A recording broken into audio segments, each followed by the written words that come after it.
জাপানৰ দৰে এখন বজাৰ অসমত বজাৰখনৰ মাজেৰে দৈনিক পাৰ হৈ যায়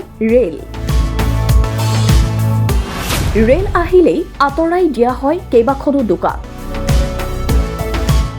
ৰেল পাৰ হৈ যোৱাৰ পাছতে পুনৰ বহে সেই দোকানসমূহ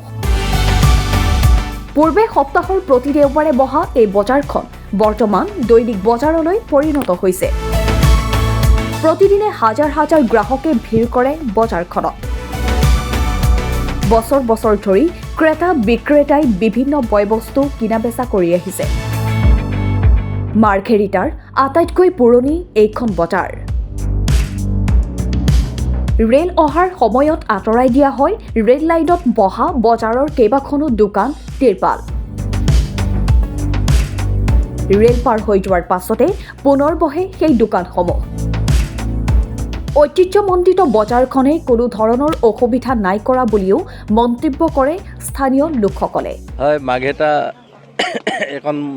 পুৰণি বজাৰ বহুত পুৰণি বজাৰ অতীজৰ পৰা বজাৰখন ৰেল লাইনৰ ওপৰতে চলি আহিছে শাক-পাচলি বিশেষকৈ শাক-পাচলি বা অন্যান্য সামগ্ৰী বহুতে সময়ে সময়ে কয় যে ৰেল লাইনৰ ওপৰতে বজাৰখন আছে দুৰ্ঘটনা হ'ব পাৰে বা বিভিন্ন ধৰণৰ শংকা মানে কৰে কিন্তু আজিলৈকে আমি সৰুৰ পৰাই দেখি আহিছোঁ কিন্তু আজিলৈকে তেনেধৰণৰ দুৰ্ঘটনা ইয়াত হোৱা নাই ইমান ধুনীয়াকৈ বেলেঞ্চ কৰি মানে বজাৰখন চলি আছে ৰেল আহিলে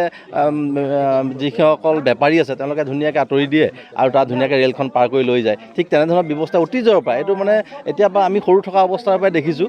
এই ধৰণে বজাৰখন চলি আছে আনহাতে দুৰ্ঘটনা সংঘটিত হোৱাৰ আশংকা প্ৰকাশ কৰি বজাৰখন অন্য স্থানলৈ ৰূপান্তৰিত কৰিবলৈ বিভাগীয় কৰ্তৃপক্ষলৈ আহ্বান জনাইছে একাংশ স্থানীয় ৰাইজে আগতেতো অলপ বেয়া আছে ৰেল ব্যৱস্থাটো বেয়া আছিলে কিন্তু আজিকালি চব বায়ু টয়লেট কৰাৰ কাৰণে সেই অসুবিধাবিলাকো নাইকিয়া হ'ল লেতেৰা পৰা ৰাস্তা সেইবিলাক অসুবিধা নাইকিয়া হ'ল তাৰ কাৰণে বেপাৰীসকলেও অকণমান সুবিধা হ'ল আৰু তেওঁলোকে ইয়াতে বহি পেলাই কাৰণ মানুহৰ এটা মানে অভ্যাসত পৰিণত হৈছে ইয়াৰ বজাৰখন বেলেগ ঠাইলৈ নিয়া বহুবাৰ চেষ্টা কৰা হৈছে কিন্তু ইয়াৰ বেপাৰীসকলে যাবলৈ ইচ্ছা নকৰে আৰু সেইটো কাৰণে কি হৈছে ইয়াত আৰু মাৰ্ঘেৰিটাবাসী ৰাইজেও অভ্যস্ত যে ৰেল লাইনত বজাৰখন কৰিলে তেওঁলোকে মনত অকণ ফূৰ্তি পোৱা নিচিনা এনেকুৱা এটা হয় আৰু সেয়েহে এই বজাৰখন পৰম্পৰাগতভাৱে চলি আছে আৰু সুন্দৰভাৱে এতিয়ালৈকে কোনো ধৰণৰ বিপদ আপদ নোহোৱাকৈ বা এনেকুৱা কোনো ধৰণৰ দুৰ্ঘটনা নোহোৱাকৈ চলি আছে আৰু আমিও আজিও আহিছোঁ এই বজাৰ কৰিছোঁ এই শাক পাত ইয়াৰ পৰাই লৈছোঁ ভাল লাগে বজাৰখনৰ এটা পুৰণি এটা ঐতিহ্য আছে আৰু সেয়াই মাৰ্ঘেৰিটাৰ পৰা অৰুণ ভূঞাৰ ৰিপৰ্ট নেশ্যন এনি